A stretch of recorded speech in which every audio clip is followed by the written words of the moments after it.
그러나 이제는 그리스도께서 죽은 자 가운데서 다시 살아나사 잠자는 자들의 첫 열매가 되셨도다. 할렐루야. 오늘은 부활절입니다. 우리 주님 예수님께서 죽음을 이기시고 다시 사심을 기념하는 주일입니다. 부활절을 맞이한 이 시간에는 부활신앙에 대해서 말씀을 드리려고 합니다. 부활신앙이 무엇일까? 부활신앙. 첫째, 부활신앙은 희망입니다. 희망. 저를 한번 따라하겠습니다. 부활신앙은 최고의 희망이다. 부활신앙은 최고의 희망이다. 성경 말씀 한 구절 읽겠습니다. 20절 말씀, 20절.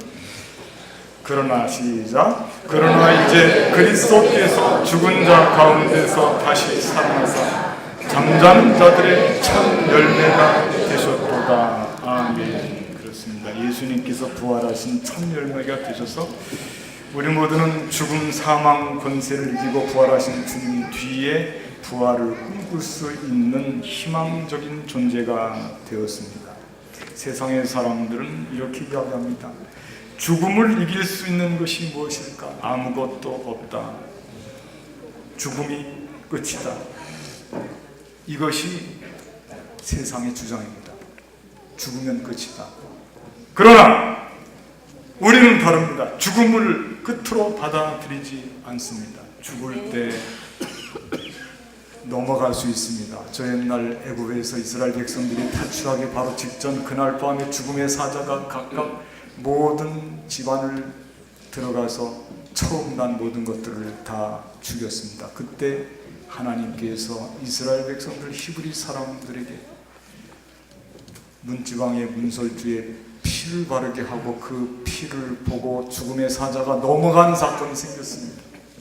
죽음이 끝이 아닙니다. 죽는다고 끝나는 것이 아닙니다. 이스라엘 백성들이 바벨론 포로 생활을 할 때 에스겔은 그들을 비유해서 마른 뼈로 이야기했습니다. 마른 뼈가 말랐다면 얼마나 죽은 지 오래되었겠습니까? 골짜기에 흐트러져 있었습니다. 그 마른 뼈, 죽음의 뼈들이 골짜기에 흐트러져 있는 그 뼈들이 다시 살아날까? 살아났습니다. 살이 붙고 힘줄이 생기고 그 속에 하나님께서 명령을 하시니 생기가 들어가서 살아서 천만 대군이 되었습니다. 부활은 우리에게 가장 큰 희망입니다. 세상에서 가장 큰 절망은 사망입니다. 사람이 죽는 것입니다. 그러나 그 죽음을 주님께서 이기시는 것이 바로 부활이 되는 것입니다. 예수님만 부활하고 마는 것이 아니고 예수님께서 부활하셔서 부활의 첫 열매가 되셨기 때문에 우리는 부활의 기대감을 가지고 희망을 가지고 희망의 노래를 부를 수 있게 되었습니다. 하나님은 희망의 하나님이십니다. 오늘 우리 삶에서 어떠한 절망에 놓여있다 할지라도 우리 삶이 우리를 짓누르고 있는 고통과 절망이 있다 할지라도 우리는 최고의 절망인 사망을 이기신 예수님을 바라볼 때 그분이 부활의 첫 열매가 되었으므로 우리는 그 뒤에 맺게 되는 부활의 열매가 될 줄로 믿습니다. 아멘. 부활의 열매를 맺습니다. 그래서 부활은요 최고의 희망이에요. 최고의 절망을 이기신 예수를 바라볼 때 우리는 희망을 갖게 됩니다. 두 번째, 부활은 비극이 아닙니다. 희극입니다. 희극. 자, 한번 따라할까요? 부활신앙은 최고의 희극이다. 그렇습니다. 22절 말씀 같이 한번 보시겠습니다. 22절 아담 안에서 같이 시작. 아담 안에서 모든 사람이 죽은 것 같이 그리스도 안에서 모든 사람이 삶을 얻으리라. 아멘. 우리가 어디에 있느냐가 참 중요하거든요. 내가 어디에 있을 것인가? 아담 안에 있을 것인가? 예수님 안에 있을 것인가? 이것이 참 중요합니다.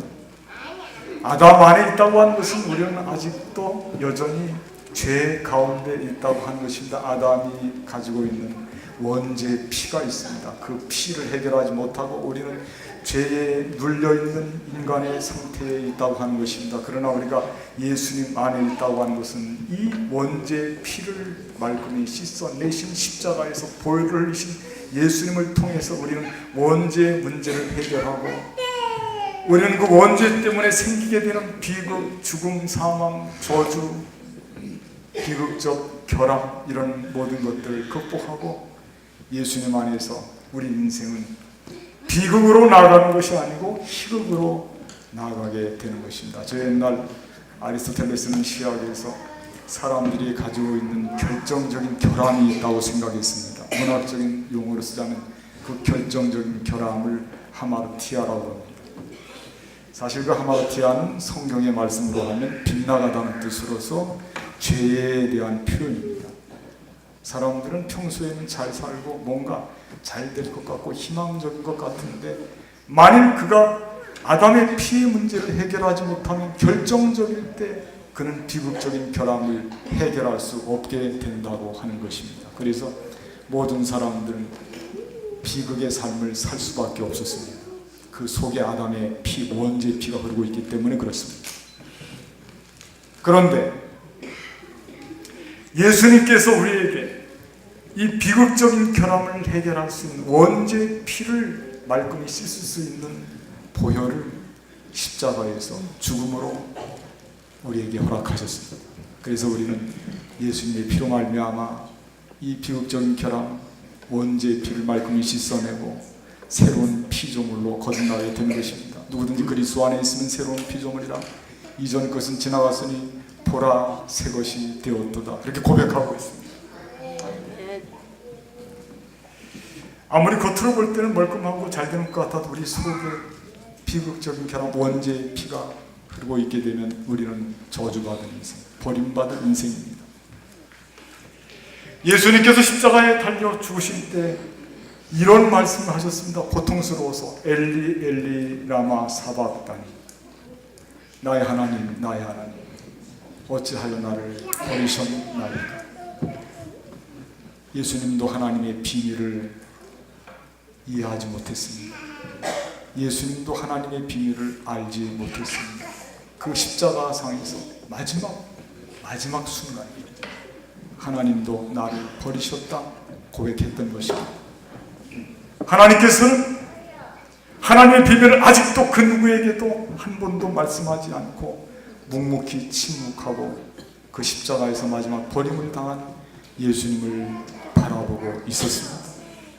모든 사람들도 하나님이 구해주나 보자, 엘리야가 구해주나 보자, 버림받은 저 예수 조롱하고요. 그리고 그들 모두는 예수님의 삶이 비극으로 끝나는 줄로 알고 있었습니다. 그러나 하나님은 예수님을 버리지 않았습니다.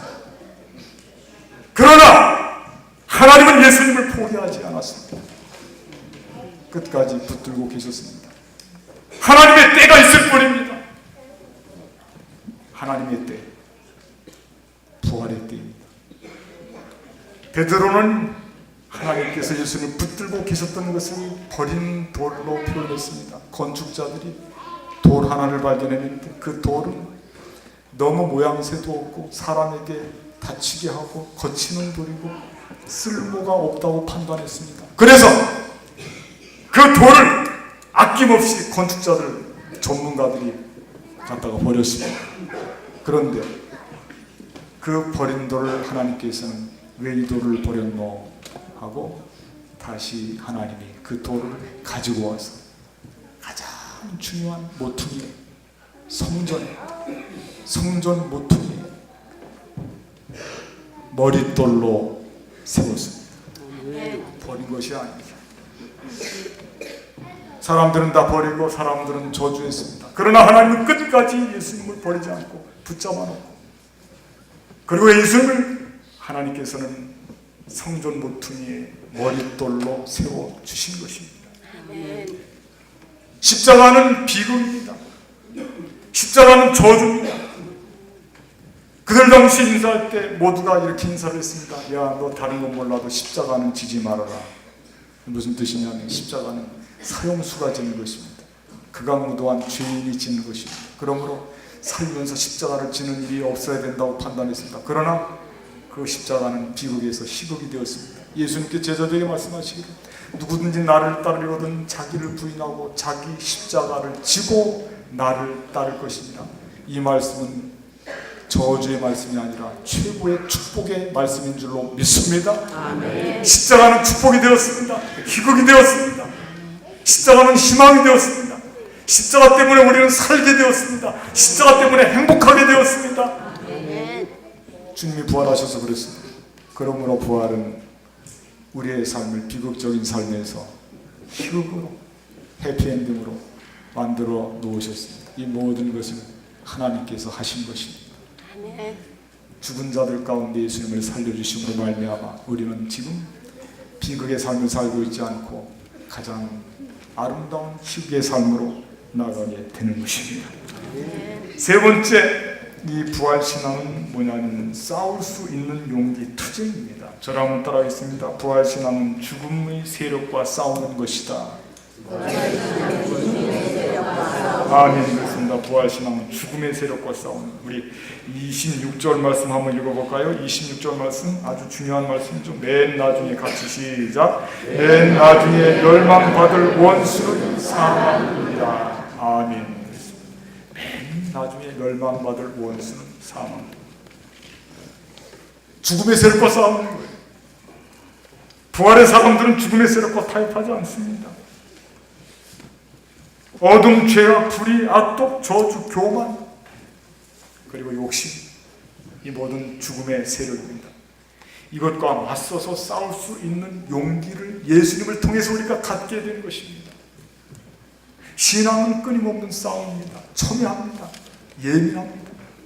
신앙생활은 그냥 포기하지, 그냥 넘어가지, 그것이 아닙니다. 신앙생활은 내 안에서 끊임없이 지금도 선과 악이 싸우고 있는 것입니다. 여러분들 오늘 부활절을 맞이해서 주님 전에 올라오는 것은 그 선한 싸움에서 이겼기 때문에 오늘 이 찬란한 부활의 아침에 하나님 앞에 예배를 드리는 이 부활 축제 예배의 자리에 여러분들이 올라온 것입니다. 이것은 우리 모두가 지금 싸워서 이긴 것입니다. 선한 싸움에서 이겼기 때문에 이런 좋은 축제 예배를 우리에게 허락하신 것입니다. 아멘.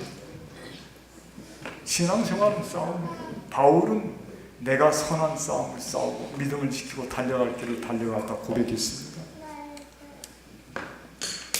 이 싸움을 할 수 있도록 악의를 놔두지 않고 양보하지 않고 세상의 거짓을 숨기지 않고 드러내서 싸울 수 있도록, 우리를 이 영적인 싸움에 담대히 나갈 수 있도록 우리를 이끌어 주신 분은 바로 부활하셔서 우리의 대장 되시는 예수님께서 우리를 이끌어 주셨기 때문에 우리는 이 싸움에서 전사가 되어서 모두가 다 어둠의 권세들을, 사망의 권세들을 이기고 승리하는 싸움의 승자가 될 줄로 믿습니다. 세상에서 아무나 싸울 수가 없어요. 싸워서도 안 돼. 전쟁이 일어나서도 안 됩니다. 세상의 전쟁, 싸움은 없어져야 됩니다. 생존, 경쟁, 우리의 삶을 갉아먹는 이 모든 것들은 결코 있어서는 안 됩니다. 그러나 영적인 선한 싸움, 이 싸움은 포기해서도 안 됩니다. 이 싸움은 져서도 안 됩니다. 이 싸움은 끝까지 감당해야 됩니다. 감당할 수 있도록 우리에게 격려하시고 용기를 주신 것은 부활하신 주님이십니다. 그러므로 우리는 부활하신 주님을 바라볼 때 이제 여러분들 악과 싸움에서 지지 않습니다. 여러분들 죽음의 세력과 싸워서 지지 않습니다. 우리는 죽음이 끝이 아닙니다. 너 죽는다고 해도 우리는 용기를 잃지 않습니다. 우리는 부활로 갑니다. 우리는 생명으로 갑니다. 우리는 하나님 나라를 향해서 갑니다. 용기를 얻었습니다. 왜? 예수님이 부활의 첫 열매가 되시기 때문에.